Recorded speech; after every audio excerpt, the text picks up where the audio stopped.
Hi everyone, and in this video today, I'm going to be talking about how to prepare your body for IVF in the 3 months before treatment. And it's going to be a hopefully practical, all-around video to provide a bit of support and guidance for you. Now, why do I feel that this is a necessary video to do?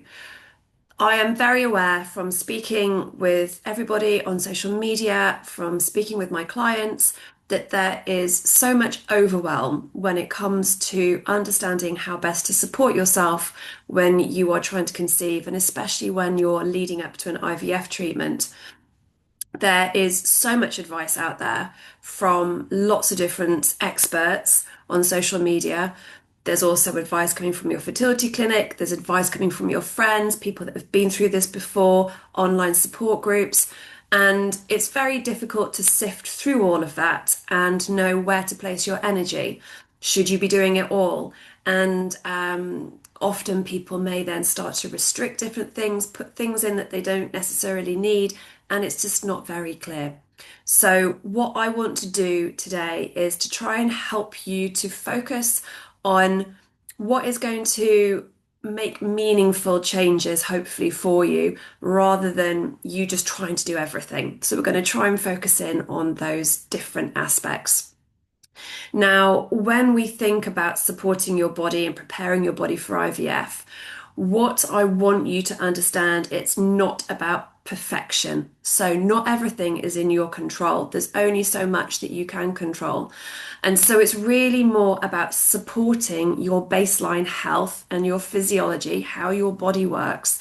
That is something that you are able to do and work towards. And also, what's really important, it's supporting how you feel going into treatment. So, understanding that I have done what I can do. I have, looked to improve my diet. I have taken appropriate supplements. We've investigated different areas that might need investigation. And therefore, you're feeling confident going into that cycle that there's nothing more that you could have done. And as I say, we're not after perfection, we're just after good enough rather than having to think that we need to do everything.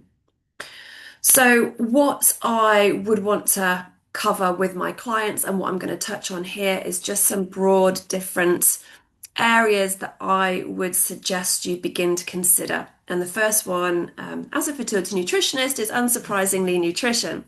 So, it's important to know there is not one dietary pattern that is the best one. There is no fertility diet. There have been lots of research papers carried out looking into different dietary patterns and how they can support fertility, either time to conceive, IVF outcomes, eggs collected, things like that. So there have been lots of research papers looking into that, but there is no one overall fertility diet. And it is going to be very different for different people because everybody is individual. Your body has individual nutritional needs. You might have different medical conditions diagnosed that could impact that dietary pattern. But as a overall general rule, following something, not rule, I don't like that word, overall general guidance, following a dietary pattern such as the Mediterranean style dietary pattern covers a lot of really good foundations of nutrition. So it's going to be including lots of antioxidant rich foods like extra virgin olive oil, nuts and seeds. It's going to have some great sources of protein, which is really important. So I know protein is talked about a lot online, and some people say you've got to have so much of it. Other people say, no, that's a load of rubbish. You don't need that much. Protein is really important. It forms the building blocks of growth. So when you're trying to conceive, obviously we're thinking about the maturation of your eggs and sperm, the growth of the endometrial lining. When someone's pregnant, we're thinking about the growth of the baby. And constantly in the body, there's a turnover of cells. So our cells, our skin cells, our digestive cells, all of the cells in our body have a lifespan. So they do need replacing. And protein is one of those core structures that help with all of that. Protein is also helpful for the immune system, for our hormone balance. The protein is really important. So, as part of the Mediterranean diet, it's getting really good sources of protein, such as from animal proteins, from legumes, from dairy, and making sure that there is an adequate protein in most of your meals. That would be the ideal, to have some adequate level of protein in all your meals. Also, what the Mediterranean dietary pattern does is it brings in some great whole grains. So we're not just thinking of wheat and wheat-based products, but we're looking at quinoa and rice and lots of different buckwheat, lots of different grains that you can bring in. And a very good variety of fruit and vegetables. This is where a lot of micronutrients, so these are nutrients that we need in smaller amounts. And here we're thinking of your vitamins and your minerals. They're very, very important for egg development, sperm maturation, and general health. And so having a good variety of these fruit and vegetables is really, really important. So being mindful of restricting anything too much. It's really important to have consistent nutrition. So that means regular meals. For men and women are very, very different. And there is always a lot in the media about time restricted eating or intermittent fasting. And again, lots of studies have been done on this. When a woman is trying to conceive, my advice for most people would be to avoid long periods of fasting because that's putting a stress on the body, and we don't want to have that stress on the body. It is important, however, to have a certain amount of fasting overnight. So I normally advise my clients to aim for a 12-hour window overnight of no food. So it's much easier to do overnight. So you might have your evening meal finished by 8 p.m. and then have breakfast and break that fast at 8 a.m. in the morning the next day. So that's the kind of period of fasting that I would recommend. And that can obviously shift a little bit if you eat earlier or, to suit your lifestyle. But it's consistent nutrition. So it's having 3 regular meals a day for most people. And again, I'm just going to emphasize that this is general advice. People's individual situations may be different. And for some people, they may need to have more regular meals. But for most people, I would try and advise 3 main meals a day. And if someone needs, then they can have a snack, a protein dense snack in between those meals. Hydration, really, really important as well when we're thinking about nutrition. The body is made up of a lot of water, and we need to have adequate hydration for our brain to function properly, for our energy levels to be maintained, and also for digestion and detoxification to work adequately. So that is one very, very important aspect of health. We need our body to be able to absorb the nutrients that we get from our food, but then we also need them to be, once they've done their job and our body has detoxified everything that we've consumed, we need it to be excreted properly. And adequate hydration really helps our digestive system to do that, and so that people can manage to go to the loo regularly. So those are the real foundational core aspects of nutrition.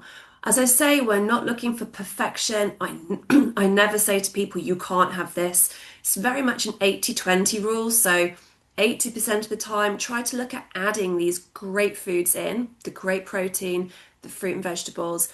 And 20% of the time, if you want to go out and have a takeaway curry, if you have got a birthday cake, that someone's brought in, absolutely fine. Enjoy yourself as long as that fits with what your body can handle. For some people, that might upset their digestion too much. So you know your body, but it's not a very restrictive approach that I advocate for. It's one that's inclusive. It's bringing more things in. So then we move on to lifestyle. Loosely with nutrition, we've got alcohol and caffeine. I will probably do another video on these at a later date in a little bit more detail. But again, it's the research is varied. So if we look at alcohol, when people have looked at those individuals going through an IVF cycle, the research is fairly clear, and that is to avoid having any alcohol, both men and women. That helps to support success rates. But outside of that actual treatment cycle, when people are trying to conceive, the research is a little bit more mixed. So, binge drinking, heavy drinking is associated with poorer outcomes from a fertility and a conception point of view. But more moderate drinking, so a couple of glasses of wine, a couple of units a week, doesn't seem to have the same negative impact.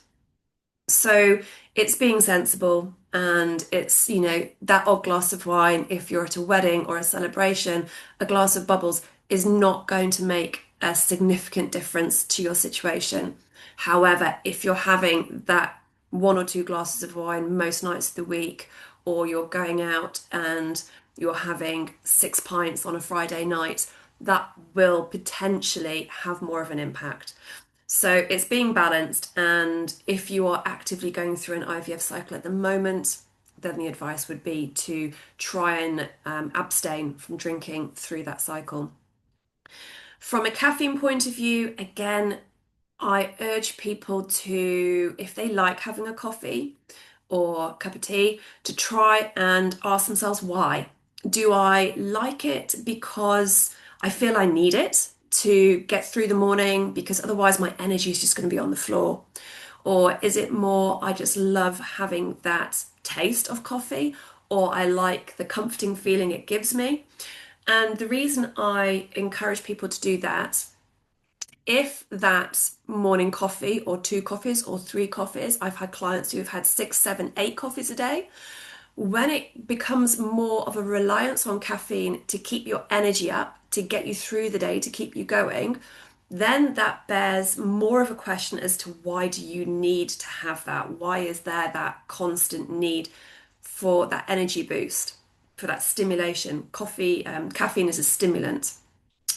In those cases, there may be something else going on physiologically that needs addressing to reduce the reliance on those stimulants. And more often than not, that is to do with blood sugar balance. And that, again, that is something for a whole other video. So I will go into that in a future video. But I do urge you to just consider, if you do like having a few coffees a day, why is that? What's it giving you? If it's just you love the taste, absolutely great. Still keep with a cup of coffee if that is what you really enjoy. If you want to have more than one cup of coffee, maybe look to move towards decaf for other coffees. But if it's something that you feel that reliance on because you need that energy boost, then I would urge you to think about that a little bit more and probably reach out to me, reach out to another practitioner. But there could be something else going on there with your energy that might need addressing and supporting. Sleep. So, not a passive state. People think sleep is a passive state. Not much goes on there. If it was, evolution would have meant that we would stop sleeping and not have that need for sleep. It's really important. So much happens when we sleep. And one of those aspects is hormones. So, for men, a lot of testosterone is made at nighttime. So if sleep quantity or quality is low, so you're staying up late, you're waking frequently at night, you're struggling to sleep, then potentially the production of testosterone at nighttime could be impacted. It's really important for your immune system, for your energy, for your metabolism, so it can regulate your hunger drivers the next day. So if you have a really bad night's sleep, you may find yourself the next day wanting to reach for that pastry or some sugary foods to keep you going. So there are many reasons why getting an adequate night's sleep is really important for your health and for your fertility. So I encourage people here to just do a slight sleep audit. Is your room dark enough? Is it cool enough? Are you exercising in the evening? So obviously when people are working, it can be difficult to fit in pockets of exercise, and some people might do that in the evening. If you're doing quite an intensive exercise workout, a HIIT class, long, hard running, lots of cardio, then potentially that can be quite awakening to your body, quite stimulating again. and it can increase your cortisol levels, which is your stress hormone. And things like that may then have a negative impact on your sleep quality. More calming exercises like yoga, Pilates, maybe even some resistance training might be a more suitable choice for an evening, saving the cardio, the HIIT stuff earlier in the day if possible.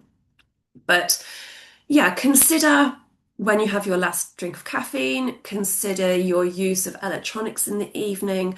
Are there any ways there that that could be just shifted a little bit to try and improve the quality of your sleep if you feel that that is an issue for you? Lots of people might wear wearable devices. This is an Optim ring, but obviously most people have the Aura ring or a Garmin watch, Apple Watch. Those track your sleep to a certain degree. I think you can gain some data from them, but I wouldn't trust them. I wouldn't inherently think that they are the truth. I think they can give you a guideline, and that can then sort of show you if you're not getting any deep sleep, if your REM sleep is low, if you're waking up frequently, and use that information as a gentle guide to maybe understanding if you need to improve your sleep hygiene a little bit. Nervous system support. So this is otherwise known as stress support. I prefer to use the term nervous system. People don't always understand what that means, but stress, I just think instantly gets people's back up, and everyone's talking about you've got to eliminate stress. Well, we can't. You can't eliminate stress. And there's that horrible thing of everyone being told to just relax more. You can't. It's just that's such a load of rubbish. And it's not a panacea for suddenly helping you get pregnant. But what I do encourage people to do, we can't avoid those triggers that happen all through the day, the full email inbox, the commute and the traffic on the roads, the constant work pressures that are coming in. We can't avoid those. But what I encourage my clients to do is take pockets of the day where they can try and regulate their nervous system a little bit more. So when all of those triggers are happening throughout the day, that can activate the nervous system and put your body into what is known as the fight or flight. So it's as if we need to run away from some danger and the body is getting ready to do that. And that may have a negative impact on how the body is functioning in other places, like digestion, like reproduction. So, what we want to try and do is encourage regular times throughout the day where we're trying to place that body back into a calm rest and digest phase. It's called the parasympathetic phase, where everything calms down, the body feels safe, it knows it doesn't have an imminent danger it needs to run away from, and it just brings the body back more into balance.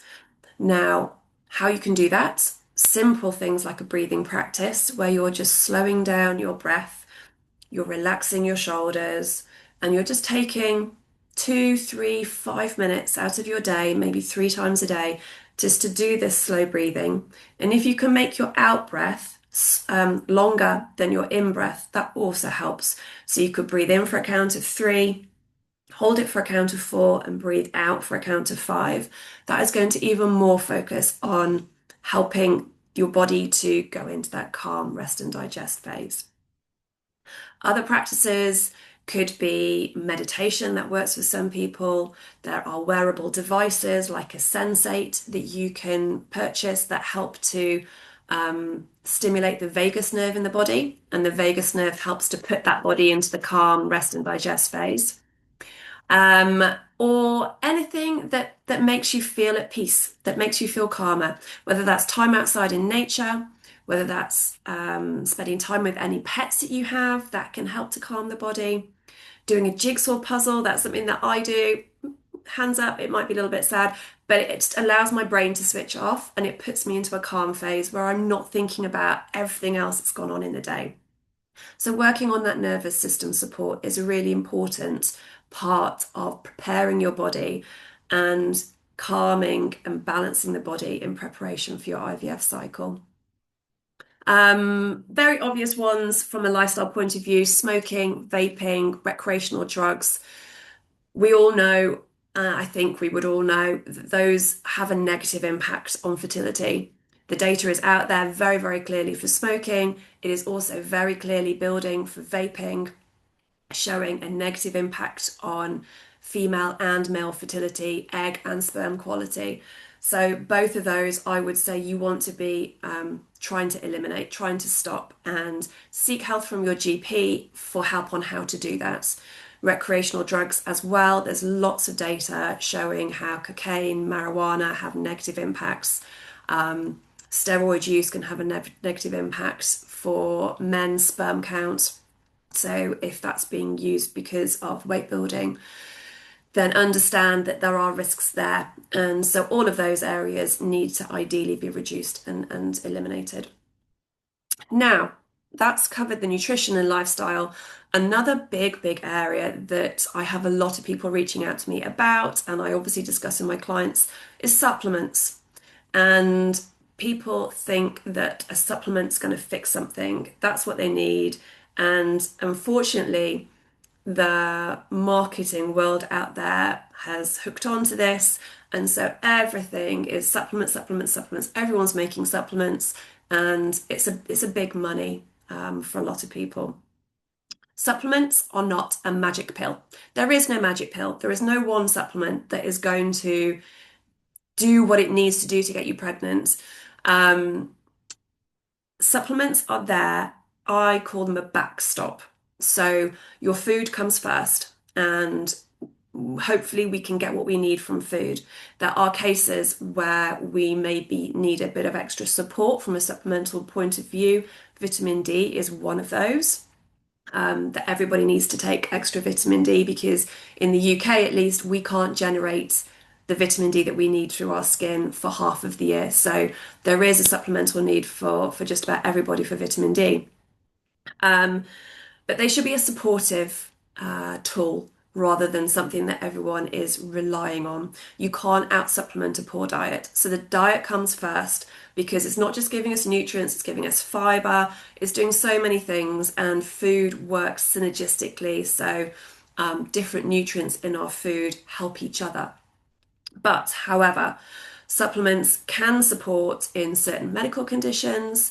If people are taking medications, then some medications can lead to an increased need of different nutrients so that they can deplete the body of certain nutrients. So we might need to put extra ones in. So supplements definitely do have a place. And obviously, when you're trying to conceive, the advice is to take 400 micrograms of folic acid. I recommend a methylated version of that, so a methylfolate. Um, and I will go into a lot more detail in another video about supplements. But this is just to say that more is not always better. More can actually be harmful for some people. And what one person takes is not necessarily going to support another person. So when you're on the fertility forums, when you're talking to your friends and they say, well, I've taken this, this, and this, and it took me 2 months and then I conceived, absolutely fantastic. But don't think that those are necessarily going to do the same for you or be beneficial for you or necessary for you. It is very much an individual situation, and that's where working with a practitioner who can help you understand that is really beneficial. Um, but yes, there is a place for supplements, but they are not the answer. Basically, we need to be able to work on all those other core foundational pillars first: the nutrition, the sleep, the nervous system, movement. Um, be building from those pillars and foundations, and then the supplements just come in as a support. Now, as part of that, what can sort of lead to understanding more what supplements could be helpful for you is understanding your baseline health, and that can involve testing. Now, for my clients, I recommend doing some baseline bloods because it's important to know where your hormones are at, how your body is functioning, what your individual nutritional needs are. So I look at things like vitamin D, folate, B12, iron, really important for women especially. And once you can understand those nutritional needs, it helps to guide if or which supplements might be helpful. So it's just understanding the environment, so understanding your body, what your personal needs are, and then moving forward from there. So that is part of how I would think about preparing the body. At the beginning of those 3 months, I would be undertaking some basic investigations to have an idea of what support is required to get you to optimal. And it's understanding as well that reference ranges, which is what comes with a blood test result, can be in the NHS, it can be very wide. They are there to diagnose a disease or a condition. Now, when someone is trying to conceive, we don't want to just be okay. We want to be optimal. We want to be as good as we possibly can be. And it's understanding that and bearing that in mind when looking at results. Now, after I've explained all of this, I want to just sort of really be clear. I want people to avoid any extremes. There's lots of very restrictive dietary patterns out there. So it's understanding to exert some caution around those. So completely restricting certain food groups unless there is a need to do so that has been explained by a medical doctor, then I'm very cautious of doing that with clients. There are expensive protocols and supplement packs out there that you might be marketed through social media. Again, some of these are not founded by data. They haven't got the evidence behind them. So it's really important to delve into those a little bit more before you start parting with any money or trying all these different supplements. A lot of them have quite powerful herbs within them. And it's important, especially if you're taking any medication, if you're taking a supplement containing herbs, how does that medications and herbs interact? Because a lot of medications do interact with herbs, or herbs interact with medications rather. So I would be cautious about starting any expensive or complex supplement protocols unless you have been guided by a practitioner to do so and they have thoroughly checked out any contraindications for you. And again, the social media trends. Recently, there's been quite a few videos, or the same video coming up of an influencer who has like a 2 hour routine in the morning of all these crazy rituals that she does. The red light therapy alongside lots of other practices, and they all take a huge amount of time. And that's a huge pressure to be putting on yourself when those aren't necessarily going to move the needle very far for you in terms of fertility. So, be really cautious of things like that and understand that what's going to move the needle more for you, it's working on those core foundational pillars. Those are going to improve your health more than any little fad that might come in. So it's understanding how to support your body rather than having to be perfect as well. Good enough can be good enough. We don't need to have everything absolutely perfect in order to conceive, but it's working on those foundational pillars, trying to optimize those as best you can, and then move forward from there. Working with a practitioner is something that's going to help you work out your own unique pathway a little bit more. But if that isn't something that's available to you, then know that focusing on that sleep, nutrition, movement, nervous system regulation is going to really work wonders for you as well for your health today and for your health moving forward. I hope that that has given you a good idea of where to begin, of what to think about when wanting to support your body in the run up to an IVF or an ICSI cycle. If this kind of advice is something that's resonated with you, if you found it helpful, a good place to start from, please subscribe so that you will be notified when more of my content comes out. If you have any particular questions on what I have discussed in this video, if you have any topics you would like me to cover in more depth moving forward, also please drop a comment below, share that with me, and I will endeavour to do that in the future. But I hope you have found this helpful and have managed to glean something from it, and I will be back soon.